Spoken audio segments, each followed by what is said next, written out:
السلام علیکم ورحمۃ اللہ وبرکاتہ۔ آج ہمارا جو موضوع ہے وہ شب برات کے اوپر ہے، یعنی شب برات میں جو بے اعتدالیاں ہوتی ہیں۔ شب برات کو آج کل لوگ ایک تہوار کے روپ میں مناتے ہیں۔ اس دن لوگ نئے نئے کپڑے پہنتے ہیں، خاص قسم کی نمازیں پڑھتے ہیں، مسجدیں نفل پڑھنے والوں سے بھری ہوتی ہیں میرے عزیز دوستوں، اور کوشش یہ ہوتی ہے کہ شہر کے کوئی مسجد چھوٹنے نہ پائے، گاؤں محلے کی کوئی مسجد چھوٹنے نہ پائے، اور ہر مسجد میں جا کر کم از کم 2 رکعتیں ضرور پڑھتے ہیں۔ یہ خرافات، یہ برائی ہمارے معاشرے کے اندر بہت زور سے پھیل رہی ہے۔ یہی حال قبرستان کا ہے، پورا سال بھر قبرستان جاتے نہیں ہیں، اپنے اعزاء و اقارب کو یاد آتے نہیں ہیں، مگر جب شب برات ہوتی ہے تب اس رات میں جاتے ہیں، جتھے بنا بنا کر جاتے ہیں، ٹولیاں بنا بنا کر جاتے ہیں اس رات کو، اور قبرستان میں میلے لگاتے ہیں، جھنڈیاں لگاتے ہیں، رنگ برنگی جھالریں لگاتے ہیں۔ یہ اسلام کی شعار کے خلاف ہے، یہ اسلام کے اندر کچھ نہیں ہے، یہ بعد میں لایا گیا ہے میرے عزیز دوستوں۔ جتھے بنا بنا کر قبرستان جاتے ہیں، یہ ارادہ ہوتا ہے کہ شہر کے کوئی، گاؤں کے کوئی قبرستان، شہر کے کوئی قبرستان چھوٹنے نہ پائے۔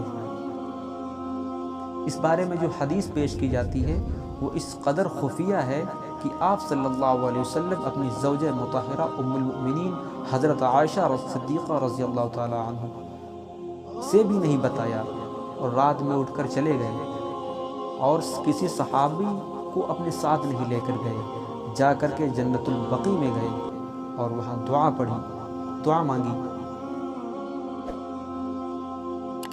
تو حضرت عائشہ رضی اللہ تعالی عنہ پیچھے سے آئیں، تو آپ صلی اللہ علیہ وسلم نے ان سے کہا کہ بنو قلب کی جو بکریاں ہیں، جو ان کے بال ہیں، ان کے برابر جو ہے ثواب ملتا ہے آج کی رات میں۔ یہ صرف حدیث ملتی ہے اور کوئی اس کے علاوہ حدیث نہیں ہے۔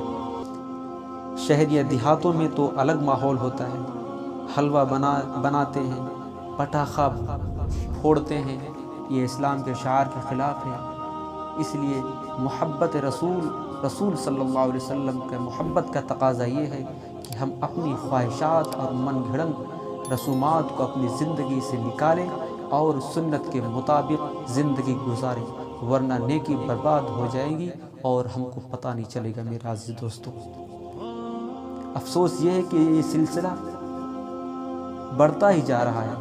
اگر یہ فکر مند علماء کرام نے اس رات میں دینی جلسوں کو یہ سوچ کر رہے ہیں کہ ثواب ملے گا، تو یہ بالکل حامقانہ اور بالکل غلط بات ہے۔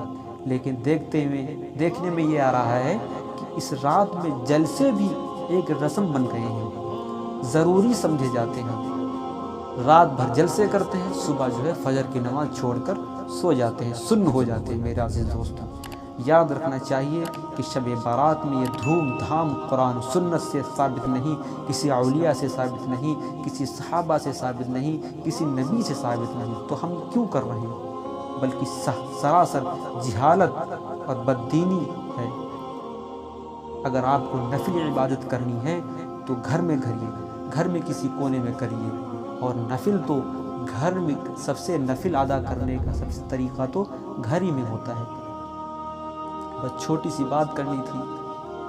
علماء کرام سے خصوصاً گزارش ہے کہ اس عوام خواص کی ذہن سازی فرمائیں تاکہ ان خرافات کا خاتمہ ہو سکے۔ اللہ تعالی ہم سب کی اصلاح فرمائے اور ہر طرح کی بے اعتدالی سے بچائے، آمین۔ وآخر دعوانا الحمدللہ رب العالمین۔